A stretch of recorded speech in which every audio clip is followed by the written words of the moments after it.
Good morning, my name is Luis Mora, and I'm going to talk about Caplacizumab for acquired thrombotic thrombocytopenic purpura.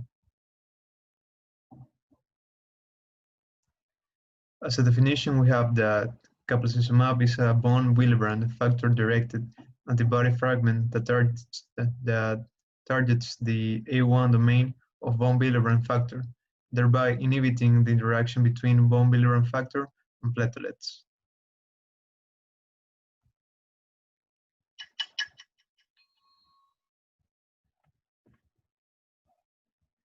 Acquired thrombotic thrombocytopenic purpura is a potentially life-threatening condition caused by an autoantibody to ADAMTS13. Reduced activity of ADAMTS13 leads to the accumulation of ultra-large von Willebrand factor molecules that can bind to platelets and induce aggregation, leading to systemic microvascular thrombosis. This in turn can cause severe thrombocytopenia, hemolytic anemia, and multi-organ failure.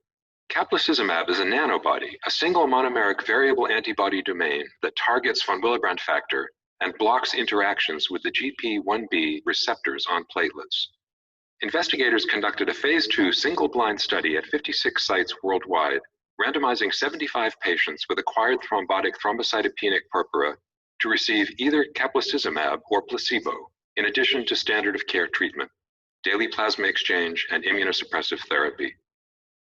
As compared with standard treatment plus placebo, standard treatment plus caplacizumab reduced the median time to recovery of platelet counts. Exacerbation of thrombocytopenia within 30 days after the end of daily plasma exchange was also less frequent with caplacizumab, but bleeding-related adverse events were more frequent in the caplacizumab group. Thus, caplacizumab induced a significantly faster resolution of acute acquired thrombotic thrombocytopenic purpura than did placebo. Full study results are available at nejm.org.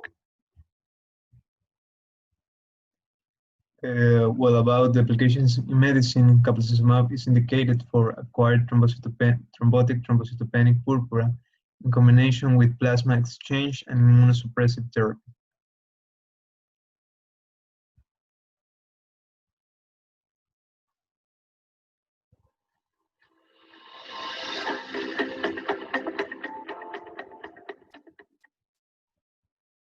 We've presented a trial which is a randomized trial looking at a new type of therapy called a nanobody.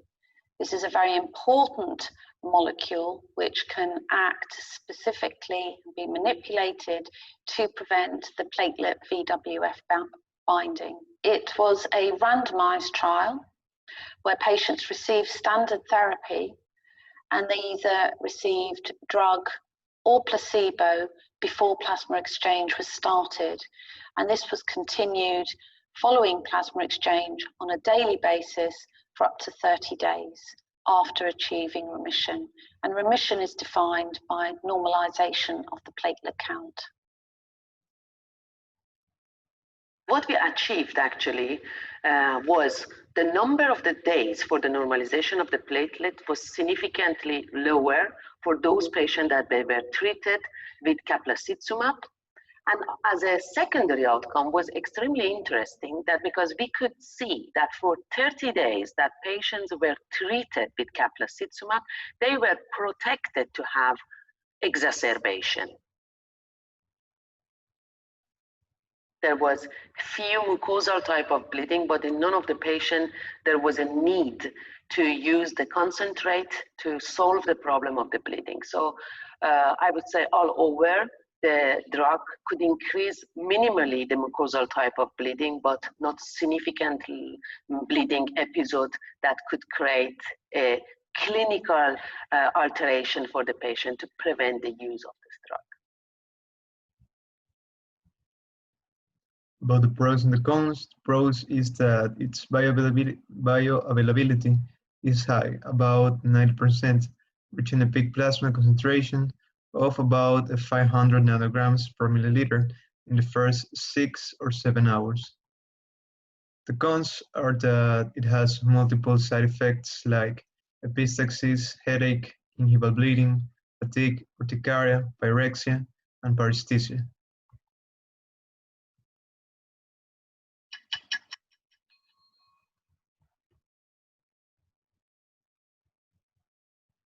Acquired thrombotic thrombocytopenic purpura, or TTP, is an immune-mediated disorder caused by deficiency of ADAMTS13. ADAMTS13 processes large von Willebrand factor molecules into smaller functional units.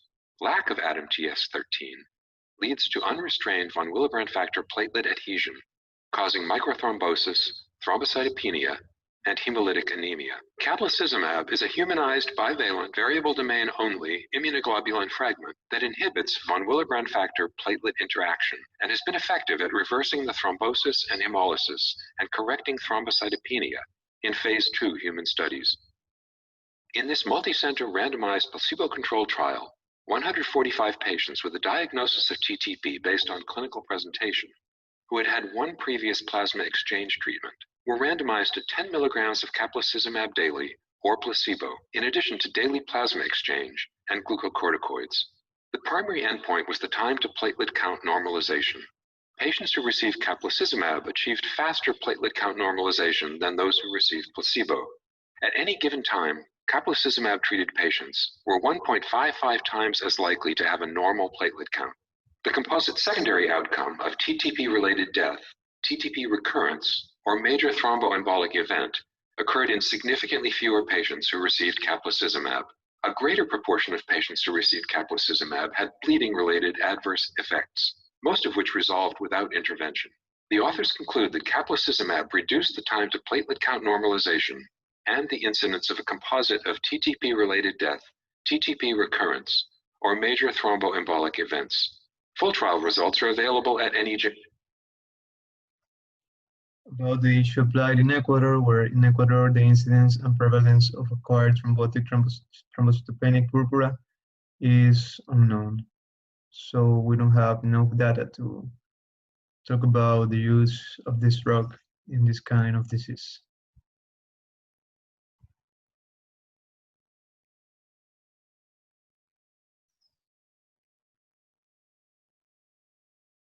Acquired thrombotic thrombocytopenic purpura, or ATTP, is a rare, life-threatening autoimmune blood clotting disorder. During the normal blood clotting process, the plasma protein von Willebrand factor is important in recruiting blood clotting cells, also called platelets, to damaged vessels to seal the injury and stop the bleeding. In healthy individuals, von Willebrand factor is immediately cut up into smaller pieces by an enzyme called ADAMTS13 to prevent spontaneous recruitment of platelets when blood vessels are not damaged. However, in ATTP patients, antibodies that block ADAMTS13 from working properly are present.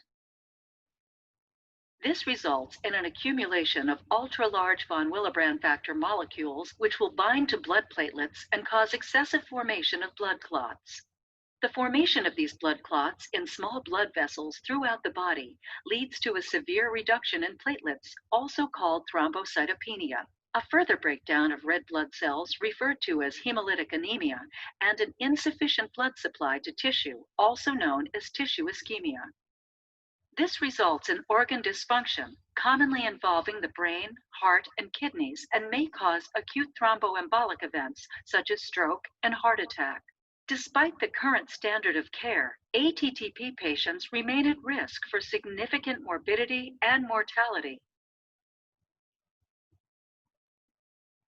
And finally, in conclusion, caplacizumab induced a faster resolution of the acute thrombocytopenic thrombotic purpura episode than did placebo.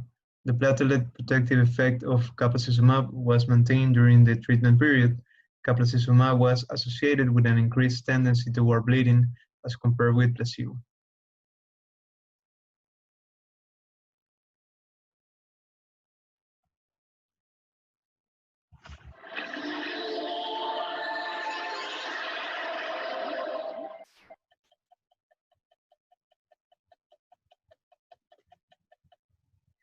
Welcome to the 2-minute series. Today's topic is thrombotic thrombocytopenic purpura.